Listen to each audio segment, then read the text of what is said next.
Hello folks, today we are going to look at Hawaii Ponoi, the Hawaiian national anthem. We're going to be looking at the melody of the song, so we're just going to be looking at the melodic notes that we would be singing if we were singing the song. So we're going to be looking at the tab today. You have a PDF included in the email with the tablature, and it's got standard notation on there as well. So make sure you got that handy, and let's get going. I'm going to start off by just playing through the song so you can see what it looks like and hear what it sounds like. 1, 2, 3.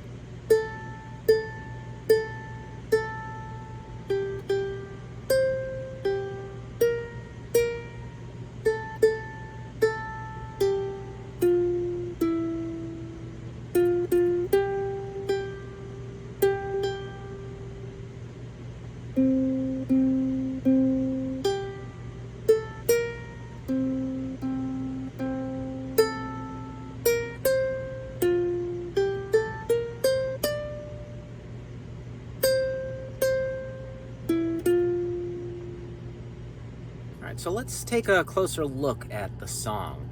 A couple things to point out at the very beginning. It is in 3/4 time, meaning that we are counting in groups of 3. 1, 2, 3, 1, 2, 3. As opposed to common time, where we'd be counting in groups of 4. That would be 4/4 time. So here we are in 3/4 time, so that 3 count is the pulse of our song. We're going to have some notes that fall between those beats, so it might be good to practice counting 1 and 2 and 3 and 4 and, so we can capture those in-between beats. You can think of it the same way you might think of strumming, right? Your down and up strokes, 1 and 2 and 3 and 4 and down, up, down, up, down, up, down, up. The same rhythmic idea applies, but instead of strumming, we're just hitting individual notes in this case. A quick refresher on tab in case you need it. We have 4 lines representing each one of the strings on the ukulele. So the top line on the page is your A string, which is the string that's closest to the ground when you're holding your ukulele. And the bottom line on the tablature is your G string, which happens to be the string that's closest to the ceiling. My little trick for keeping track of that is I consider the perspective that I am seeing the ukulele from, right? I am looking down at the ukulele. When I look down at the neck, the bottom line is my G and the top line is my A. All right, so let's just walk through the measures and see what we get here. So that first measure is just the open A string played 3 times, right? We've got a 0 on that line, meaning we just play that string open. I'm going to use my index finger in this case on my right hand to pluck that string. 1, 2, 3. Pretty straightforward right there.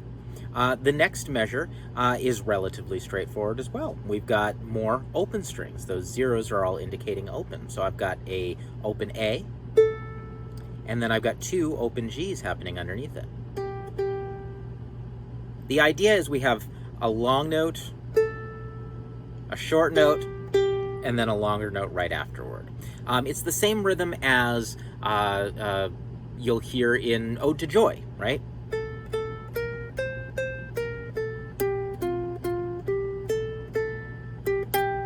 That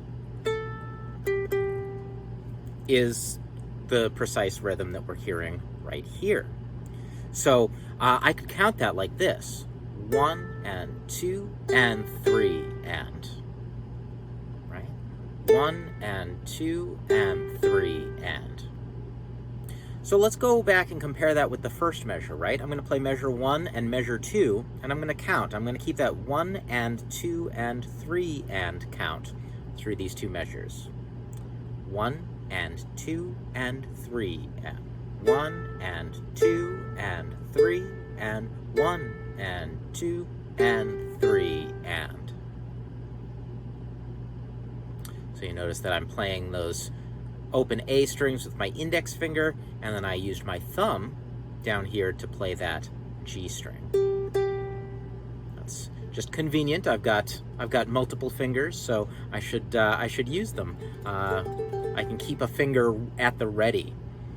We've got 4 options, right?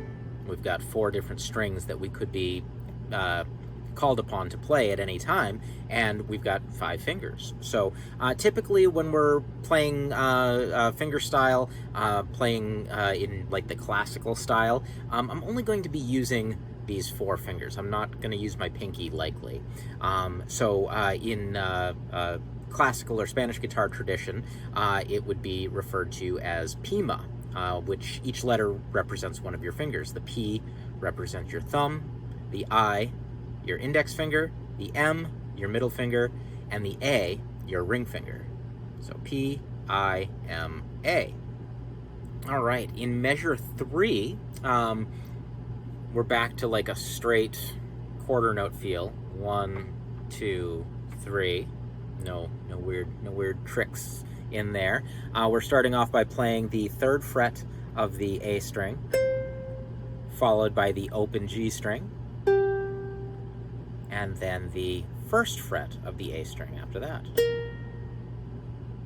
And again, I was using my index finger for the A string, thumb for the G, index again for the A string. And then in measure 4, that rhythm is back, right? That Ode to Joy rhythm returns. Now we're playing 1st fret of the A, followed by 2 open A's.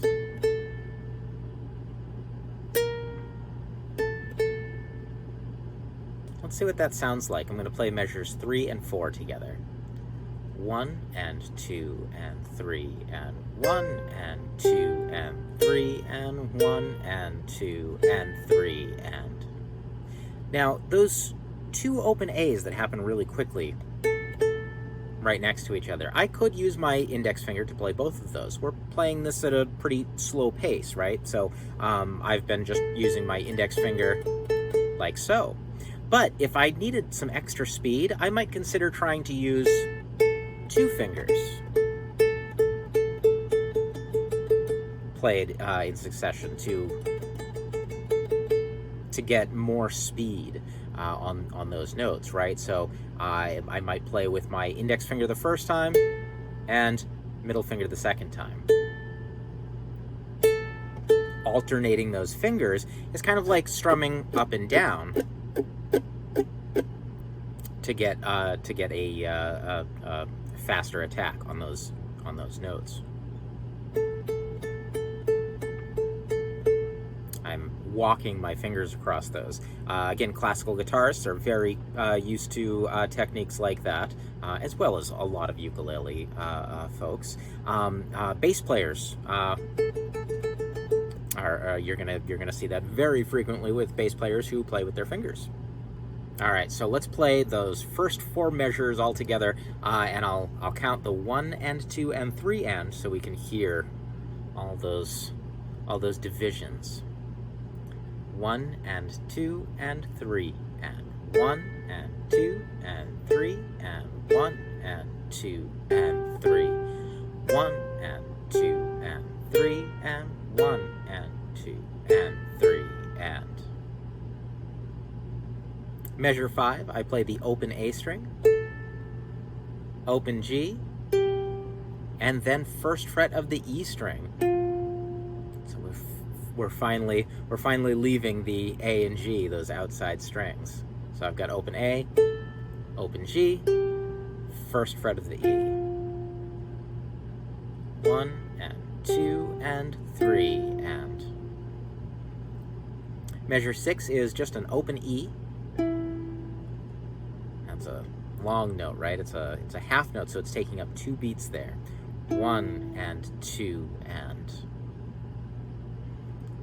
And then we've got a pair of 8th notes on that 3rd beat. That's taking up, that's 2 notes that are taking up 1 beat. 1 and 2 and 3 and. 1 and 2 and 3 and. Let's hear what those two measures sound like together. So measures 5 and 6. 1 and 2 and 3 and 1 and 2 and 3 and 1 and 2 and 3 and... Measure 7 kind of flips that Ode to Joy rhythmic feel. So then we have the quarter note, the dotted quarter note, and then the 8th note at the very end of the measure, leading into measure 8. So what does that sound like? What does that all mean? Well, it sounds like this. 1 and 2 and 3 and 1, 2 and 3 and... I'll play that again. So I'm going to count into measure 7 and play that. 1 and 2 and 3 and 1 and 2 and 3 and 1 and 2 and 3 and... You might also notice that those two notes, like the 3rd fret of the E string and your open G string, sound the same. They are the same note. The reason I wrote the tab like that is for the same reason that we might use 2 fingers to walk on a single note on a particular string. Playing the same note on multiple strings is allowing me to use multiple fingers. The benefit here across multiple strings is I can also get the effect of both of those notes ringing out, right? If I'm playing that same note on one string, like I'm still letting it ring out, but the note is resetting every time I hit the note. Here, there's overlap. We're getting like the same note is overlapping on itself, which is a really neat effect. We can do that when we have multiple notes.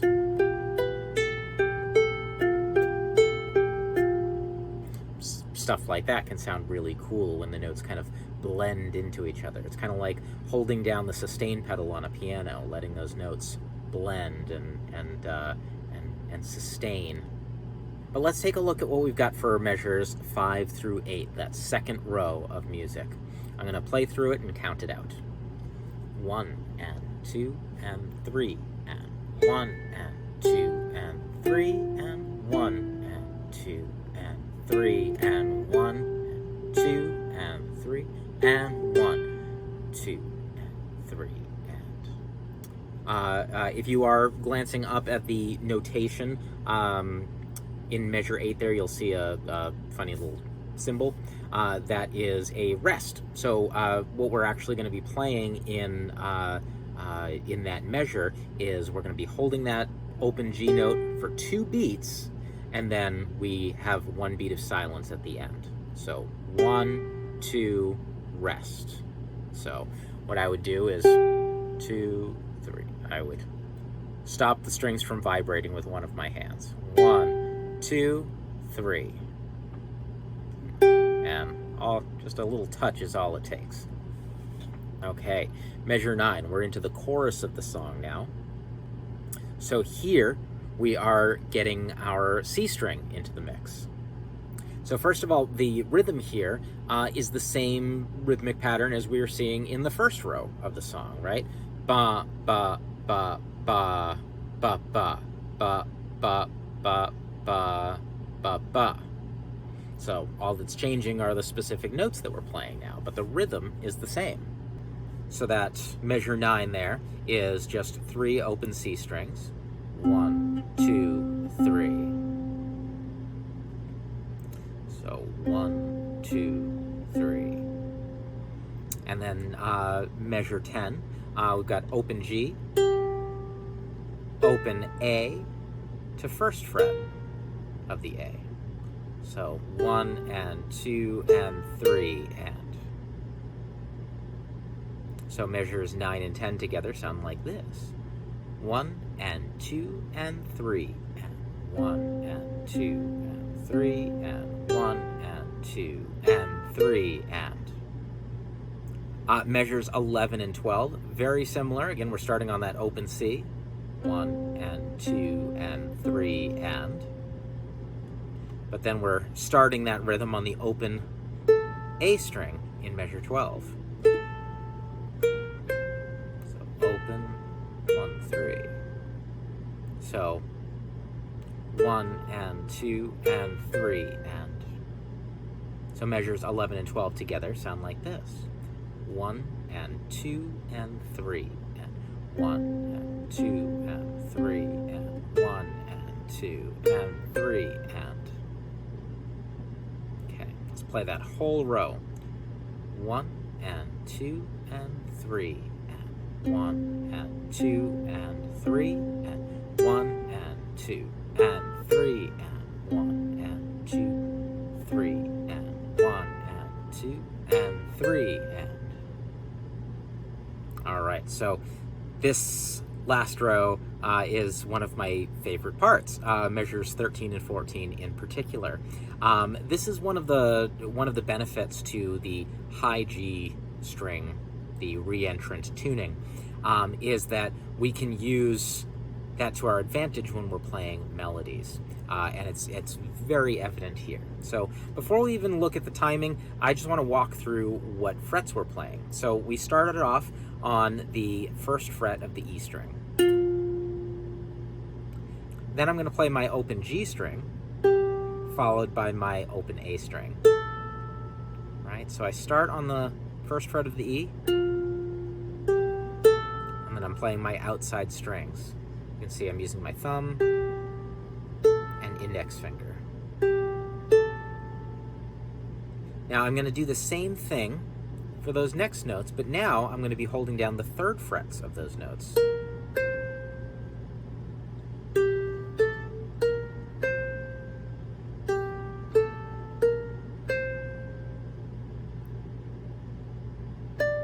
And then I end on the 5th fret of the A string in measure 14.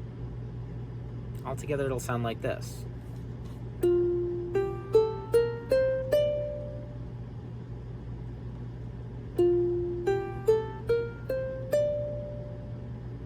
So when I play that passage, I am, let's look at the right hand first. When I play that passage, I am using my index finger for the E string, for the first fret of the E string. I'm using my thumb in the open G, index finger on open A, thumb again on the G, index finger again on the A string, and then I use my middle finger to play that single note in measure 14, because we're running up to that really quickly. That time I altered my fingers. I used the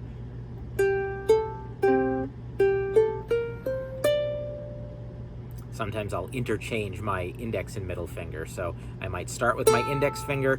Sometimes I'll start with my middle finger, where my middle finger is the longest finger. Sometimes it just feels better to lead with that finger. But those are the fingers that I'm using.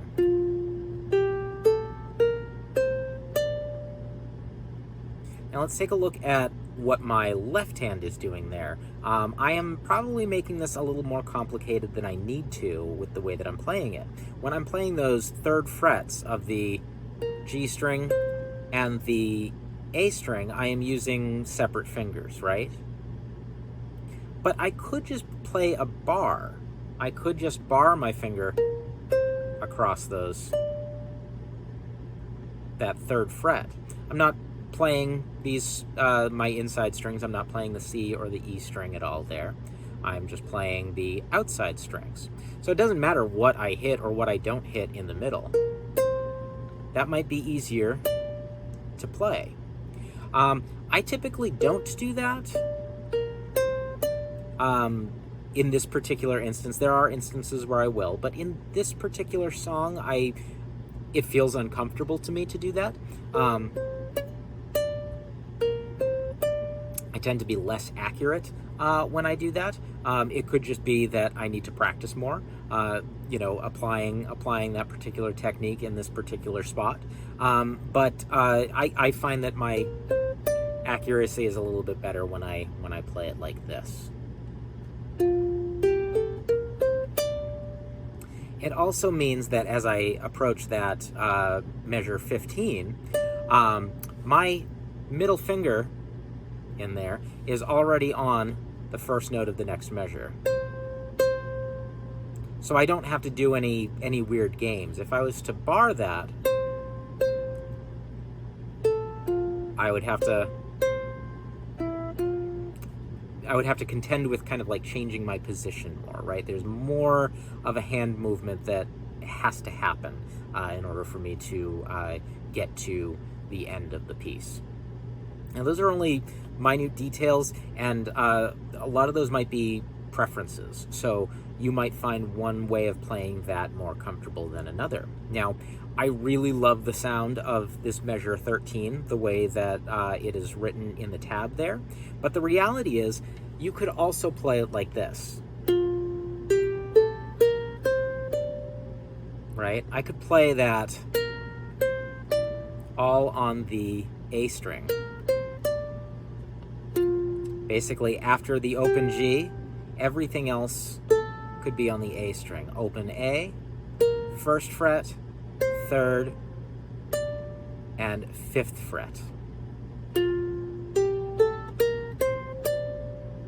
Because the first fret of your A string is the same note as the third fret of your G string.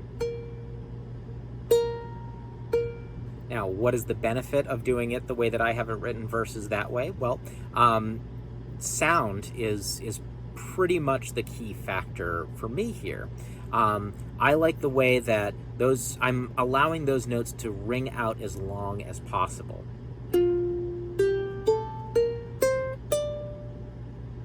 Right? As opposed to things are allowed to die out a lot quicker, because as soon as I push down on the next note, the previous note disappears immediately when I'm playing all that on the same string. But when I'm playing them on alternating strings,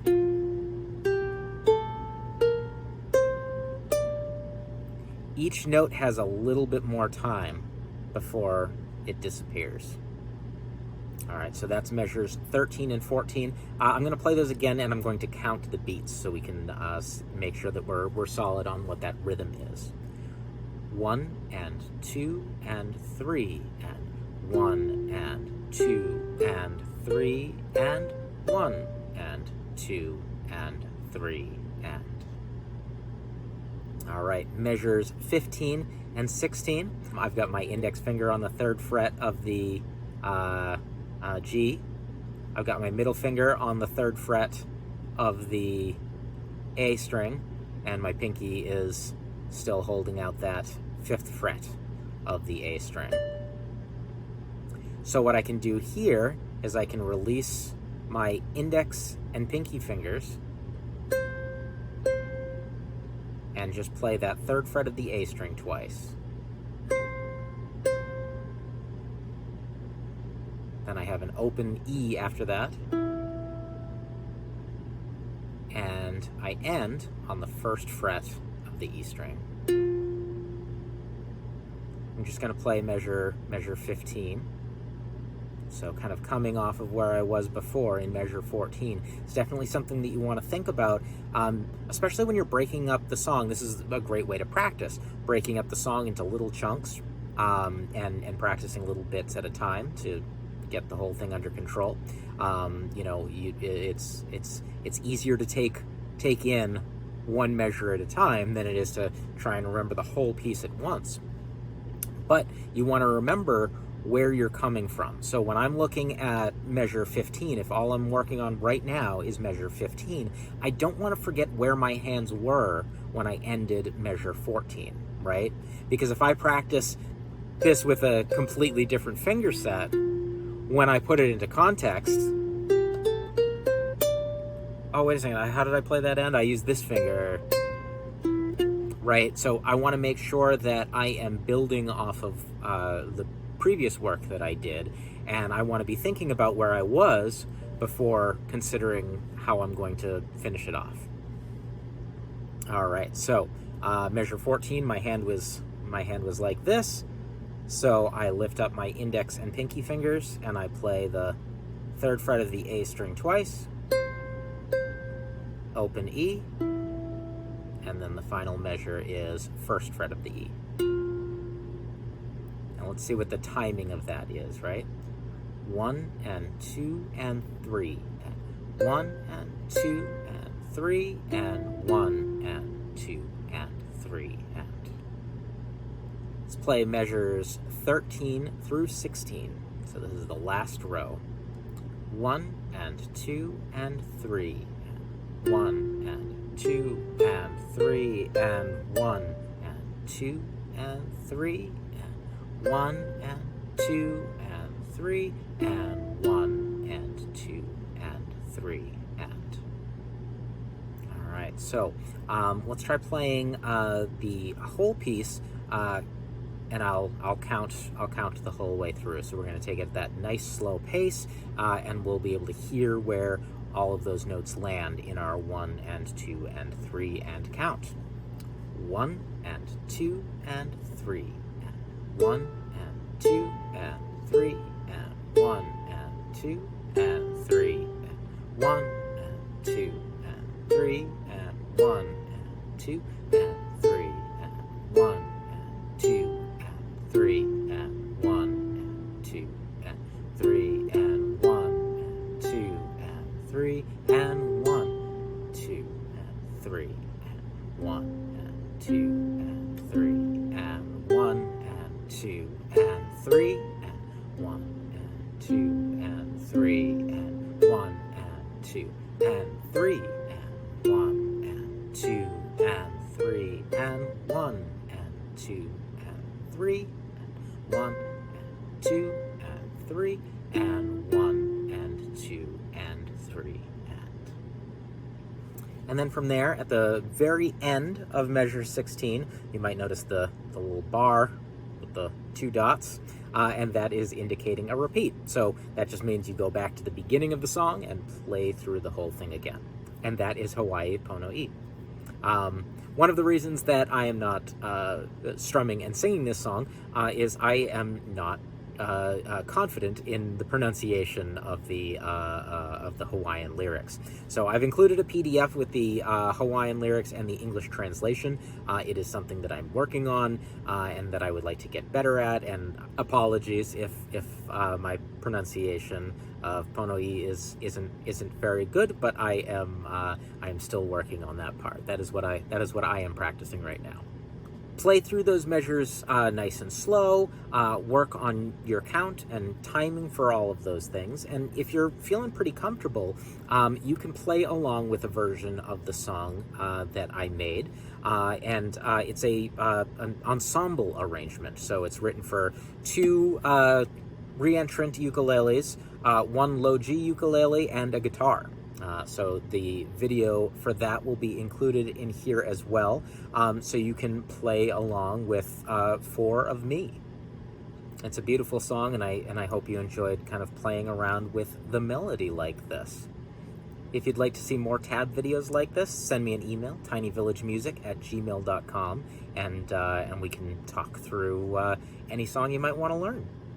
All right, thanks so much, folks. Stay safe, keep on strumming, and I will talk to you next week.